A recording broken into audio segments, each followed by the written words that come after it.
인생은 주님께서 됐네. 승리는 우리의 것. 여러분, 요한계시록은 제1장은 예수 그리스도가 밤모섬에 유배간 요한에게 나타난 장면을 기록한 것이고, 2장은 4장까지 지상에 있는 교회 시대, 7교회 구분해서 교회 시대를 말한 것이고, 5장 1절에 교회가 하늘나라로 휴거되어 올라가서 5장은 하나님을 예배드리고, 그리고 땅 무르는 역사를 베푸는 것을 볼 수 있습니다. 그리고 6장부터 11장까지가 전 3년 반, 7년 환란 동안의 전 3년 반이고, 그 다음 11장부터 19장까지가 후 3년 반이 되는 것입니다. 그래서 여러분, 오늘 우리가 공부하는 것은 이제 마지막 후 3년 반 18장에 있는 말씀을 우리가 공부하고, 그 다음에는 교회가 지상 강림하는 그러한 장면을 우리가 볼 수 있게 되는 것입니다. 여러분, 우리가 사는 이 시대가 얼마나 가까우냐 하면은, 지금부터 2주 전 제가 오스트라리아에서 부흥회를 인도하고 있을 동안에 신문을 보니까 독일의 외무장관이 이제는 구라파가 경제적인 통합만 이루어질 수 있을 것이 아니라 정치적으로 통합하자. 구라파 연방을 만들자. 그리고 구라파 연방 대통령을 선출하자. 그렇게 나왔습니다. 지금 구라파 연합의 EU의 가장 중심 국가가 독일인데, 그 독일의 외무장관이 이제는 정치적으로 결합하자. 경제적으로 결합으로 만족하지 말고 정치적으로 결합하자. 그렇게 나왔습니다. 여러분, 구라파가 정치적으로 결합하면 그게 바로 열발구락 시대가 도래한 것이고, 열불 시대가 도래한 것이고, 거기에서 연방 대통령을 선출한다는 것은 열불 중에 적은 불 하나가 나오는 것을 말합니다. 즉 그리스도가 탄생하는 것을 의미하는 것입니다. 그렇게 되면 교회는 휴거되고, 그 즉 그리스도는 이스라엘과 7년 계약을 맺고 7년 환란의 시작이 되는 것입니다. 그게 먼 일이 아닙니다. 우리 눈앞에 바로 다가온 일인 것입니다. 그러므로 여러분께서 주님 강림하실 일을 먼 훗날에 일어날 것으로 그렇게 막연하게 생각하지 마십시오. 세계 역사는 바로 예수 그리스도의 강림이 눈앞에 다가온 것을 우리에게 보여주고 있습니다. 그렇기 때문에 오늘날의 시대는 깨어서 기도해야 될 시간입니다. 마귀는 최고로 힘을 다해서 미혹의 영을 퍼부어서 잠들게 만들려고 합니다. 마귀는 이젠 최후 발악을 합니다. 그리고 하나님의 성령도 이제는 하늘에 올라갈 신부들을 단장하는 시대입니다. 말씀과 성령으로 단장을 해요. 마지막 시집 갈 때 여러분 단장하지 않습니다. 교회를 이제는 말씀과 성령으로 단장하는 시대입니다. 악한 자는 점점 악해지고 선한 자는 점점 선해집니다. 온 세계는 이제는 영적으로 갈라집니다. 악한 자는 완전히 마귀와 세상을 따라가고, 하나님이 택한 사람들은 예수 그리스도와 성령을 따라가고 쫙 갈라질 것입니다. 이러한 시대에 우리가 잠들어서는 안 됩니다.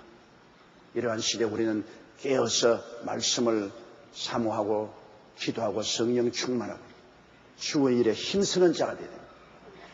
주를 위해서 힘쓰게 일하다가 주님 만나야지. 잠들면 5처녀, 기름 준비 아니한 5처녀를 했습니다. 10처녀의 비유가 바로 오늘 우리가 사는 이 시대에 딱 적합한 말입니다. 처녀는 다 처녀요. 다 교회는 나와요. 그리고 다 등불 가지고 있어. 다 신앙의 형식은 다 가지고 있어. 등불. 그러나 기름은 성령입니다. 성령이 없는 교인하고 성령이 있는 교인이 쫙 갈라집니다. 성령 충만해서 환한 불빛을 비치며 신앙생활하는 사람하고 교회도 오고 신앙의 형식은 다 가져도 성령의 기름 부음이 없어. 그래서 세속적인 형식적인 의식적인 신앙생활을 가진 사람, 이런 사람으로 갈라져. 주님 오실 때 기름 준비한 사람만 올라가고 기름 준비하지 못한 사람은 7년 환란의 전 3년 반을 통하게 된다. 많이 순교를 당하고 그 다음에 14만 4천인의 전도를 받아서 회개하고 전 3년 반의 시작이 전에 그들은 하늘나라 올라오지만은 그러나 미안하게도 이제는 둘러리 구원받게 되지 않습니다. 본인 예식에 신부가 되지 못하고 둘러리밖에 되지 못합니다. 이렇기 때문에 여러분, 우리가 지금이야말로 정신 차리고 주님을 믿어야 할 때인 것입니다. 그럼 우리가 이제 요한계시록 18장 마지막 적그리스도의 통치하는 수도인 바벨론의 멸망에 관한 최후의 모습을 이게 보여주고 있습니다. 우리 다 같이 12절 읽으십시다. 그 상품은 금과 은과 보석과 진주와 세마포와 자주옥감과 비단과 붉은 옷감이요 각종 향목과 각종 상아 기명이요 각종 나무와 진유와 철과 옥석으로 만든 각종 기명이요 13절 계속이요 계피와 향료와 향과 향유와 유향과 포도주와 감람유와 고운 밀가루와 밀의 소와 양과 말과 수레와 종들과 사람의 영혼들이라. 이것은 마지막 때 적그리스도의 나라에서 그들이 사고 파는 상품이라는 말을 하고 있습니다. 그때 요한은 2000년 전의 일이니까 그때 있는 물건들을 중심으로 해서 그가 말을 했지만은 실제로 여러분, 적그리스도가 다스리는 그 나라의 상품이란 자동차, 비행기, 선박, 컴퓨터, 게임기, CD, 이런 말할 수 없는 전자제품일 것입니다. 우리의 옷 같은 것은 그건 말할 필요 없고, 먹는 양식 이런 것은 옛날에 상상할 수 없을 만한 풍요하고 형형색색의 양식이고, 그리고 우리가 살아가는데 옛날 사람들은 도저히 상상하지 못한 그러한 기계화된 시대, 전자화된 시대에 우리가 살고 있죠.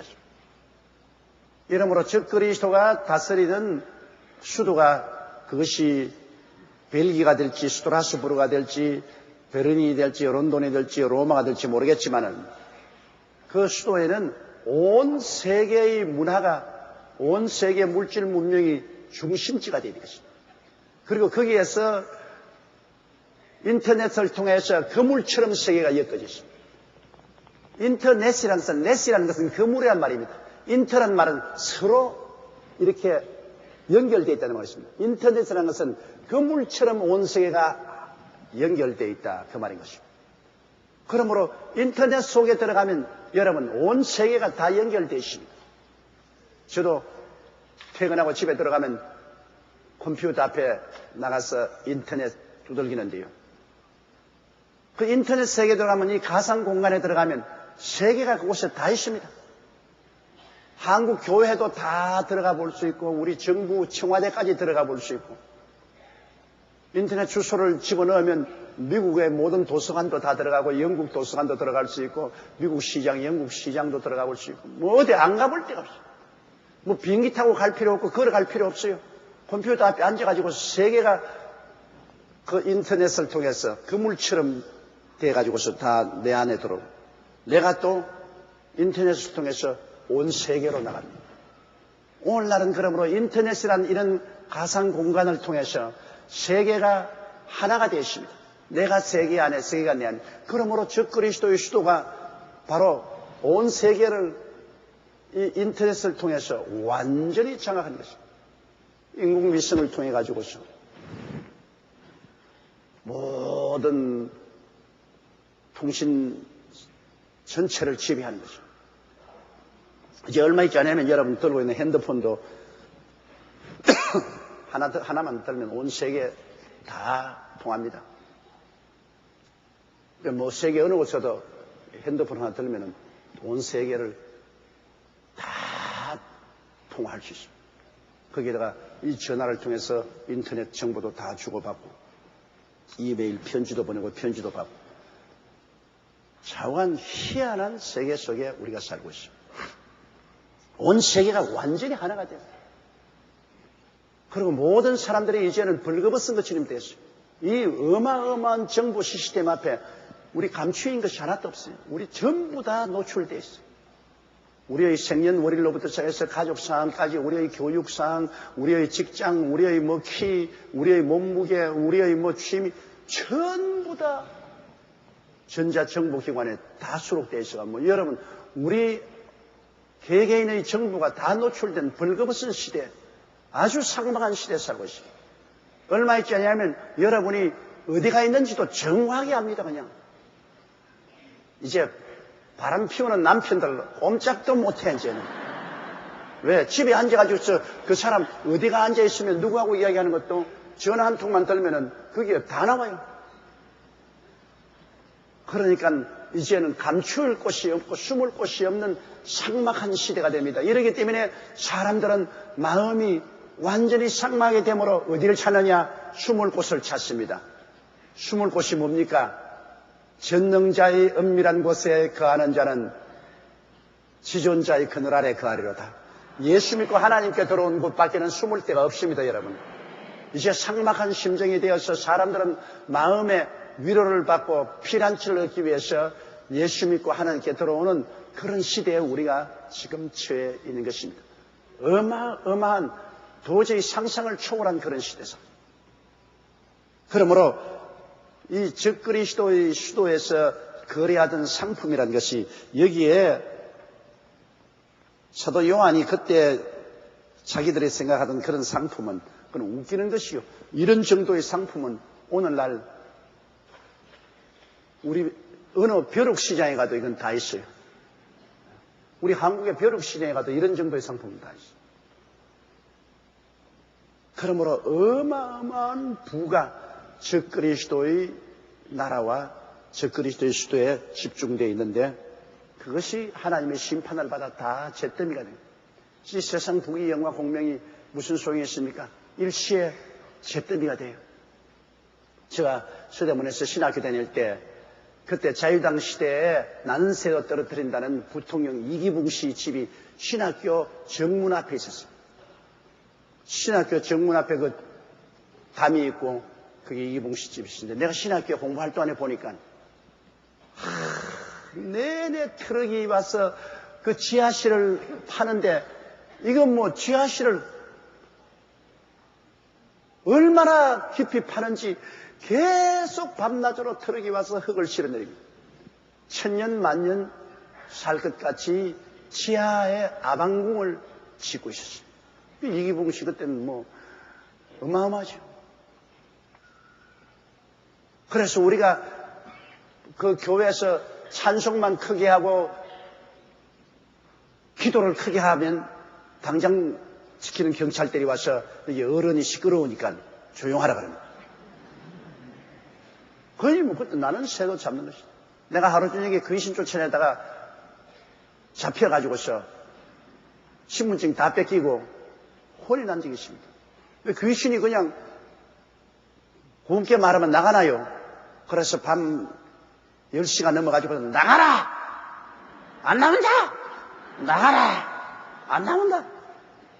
바로 이기붕 씨 담하고 붙어 있으니까 경찰 가지고 확 따고더니만 그냥 붙잡혔어요. 그래 신분증 다 내놓으라. 그러고 밤에 경찰서로 가자. 근데 참 내가 희한한 걸 생각했어요. 그 완전히 미친 여자인데요. 귀신이 들려가 내가 그 귀신 쫓아내다가 귀신이 막 발광하고 하니까 같이 기도한 사람 그벌레서 다 도망쳐버리고 나와 그만 둘이가 교회에서인데 경찰관이 날 잡아가려니까 이 귀신 들린 여자가 경찰관 앞에 무릎을 꿇더니 싹싹 빌더니만 뭘 하냐면 아유 내 아들 같은 사람인데 모든 죄가 내게 있습니다. 내가 이 젊은 사람을 자꾸 이 충동을 해가지고서 싸움이 붙게 됐는데 제발 용서해달라고. 귀신이 막 빌더라고요. 경찰관 보고, 그 경찰관들이, 그때 나는 20살이고 그 귀신 들린 사람은 한 50대 여인이었었습니다. 이 아들 같은 사람 데리고서 왜 그 사람을 하고 고함을 치냐. 그 사람들은 귀신 주사형이 뭔지 모르지만 그게 또 그분이 미안하다고 미안했어. 그러니까 경찰이 도로 신분증을 내게 돌려주고 조용하세요. 그래가 떠나버려. 떠나니까 귀신이 돌아오더니 뭐 어쩌고 나하고 달라져. 아이고 어찌 그런지 막 그러면 날 살리라고 내가 그냥 기숙사로 달아나 버렸어. 그런데 지금 생각이 있어요. 그 귀신 들린 여자가 왜 경찰관에게 날 끌고 가지 말아달라고 삭삭 비비고 빌었는지, 그 하나님이 명령을 해서 그렇게 했겠지 귀신이 그렇게 하지는 않았을 거라. 그렇게 골세가 세던 이기붕 씨도 4.19 혁명이 일어나니까 혁명 데모하는 사람들이 그 집에 뛰어들어와서 온갖 가구 도구를 다 끌어내서 길거리에 그냥 산처럼 쌓아놓고 던져놓고, 그 다음 그 집 아들이, 이승만 대통령 양자로 들어갔던 그 집 아들이 권총을 가져와서 아버지 어머니 동생을 쏘아 죽이고 자기도 자살하고 일장지 충몽이 되고 말이죠. 부귀영화 권력이 무슨 소용이 있습니까? 하나님께 버림당하면 순식간에 사라집니다. 철통같이 지키고 무시무시하던 그 제2청와대가 4.19 데모대 앞에서 완전히 거름무더기가 된 것을 보았습니다. 나는 거기에서 권력의 무상을 느꼈습니다. 이렇게 큰 권력을 가지고 한국을 뒤에 흔들던 사람도 순식간에 이렇게 사라지는구나. 근데 적그리스도가 세계를 7년 동안 지배하고 적그리스도의 나라인 구주 연방체가 세계를 두렵게 하던 그 사람도 주님이 심판하는 때는 순식간에 사라져버립니다. 적그리스도도 그 보좌도 그 나라도 하나님의 심판이 임하면 순식간에 사라져버리고 마는 겁니다. 하나님을 대적해서 큰 소리 하는 사람보다 어리석은 사람 없이, 사람이 모은 게 감히 하나님을 대적하여 큰 소리를 합니까? 목소리를 높여요. 역사상 하나님을 향해서 목소리 높인 나라와 민족이 심판받아 사라지지 않은 나라가 어디 있습니까? 지금 북한도 하나님을 향해서 큰 소리하고 대적하지만은 하루까지 더 무서운 줄 모릅니다. 하나님이 심판을 한번 하시면 설 곳 없어요. 아무도 도와주지 못해요. 그 어마어마한 역사의 최대의 강력한 국가인 적그리스도의 나라도 무너지는 거 보십시오. 오늘 본 것처럼 적그리스도의 나라도 하나님 심판으로 무너지는데 그 누가 감히 하나님 앞에 큰 소리 하겠습니까? 14절요. 바벨론아, 내 영혼의 탐하던 과실이 내게서 떠났으며 말 있는 것들과 빛난 것들이 다 없어졌으니 사람들이 결코 이것들을 다시 보지 못하리라. 다 사라졌어. 하나님이 치시니까 한도 없이 다 사라졌어. 하나님께서 복을 주시면 여러분 상상을 초월하게 하나님이 예배에서 풍성해 주시고, 하나님이 제껴버리면 순식간에 빈손 들고 깡통 차게 돼요. 인간이 이 세상에 살면서 물질적인 부귀영화 공명이라는 것은 하루아침에 생길 수도 있고 하루아침에 사라질 수도 있어요. 하나님을 대적하고 하나님 없이 살겠다는 그 적그리스도와 그 나라는 순식간에 하나님 심판하니까 아무것도 없어요. 그 영혼이 탐하고 좋아하던 것 다 사라지고 마는 것입니다.